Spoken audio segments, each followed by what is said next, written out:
Hi, thanks for joining me for this week's quick business tip.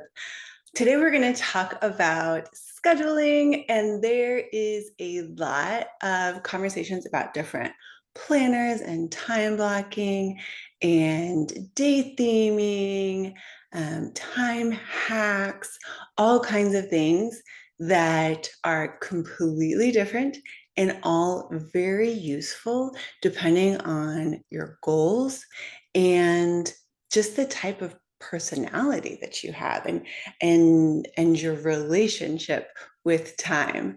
A lot of people have mental blocks when it comes to time blocking and feeling too restrictive with what they're supposed to do at a certain time every day. So what I'd like to talk about, instead of trying to guess your own personality and your own mental blocks when it comes to time, what I would like to suggest today is not so much a planner or a way to be more effective with your time and how you distribute your tasks throughout the day. What I'd like to encourage you to do is consider a time audit. This is a tool that I have found is universally beneficial because it's not so much about restructuring your day.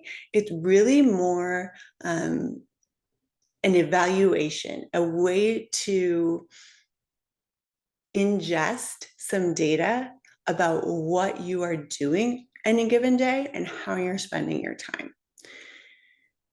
So the way that I've found this to be the most effective is to pick a typical week. This is not something that you're going to want to do the week that you go on vacation. It's probably not something that you want to do the week that you come back from vacation. So this is something that, so when you've hit an average and you know that this is going to be as close as possible to a typical week, you want to start time auditing it. And instead of writing down on a planner what tasks you're going to complete every day, you keep track of how you're spending your time in a given day. So you might have managing your social media or catching up on your accounting for your business scheduled for 2 o'clock on Monday. But turns out 2 o'clock on Monday, you're kind of having that early week slump. Instead, you made yourself a cup of coffee, you spent 20 minutes on Facebook, and then maybe you spent 15 minutes on your accounting, right? But mentally, if you go back in a couple of days and look at your Monday, you're like, well, it took me half hour, 45 minutes to do that accounting. When the reality is, if you had been keeping a time audit, you would see that you really spent 20 minutes scrolling through social media and then 15 minutes actually working on your accounting. So by keeping a time audit and by being honest with yourself where your time is going, you're able to then look back on that average week and you get to see what's happening. And I encourage you to look at it without any kind of judgment.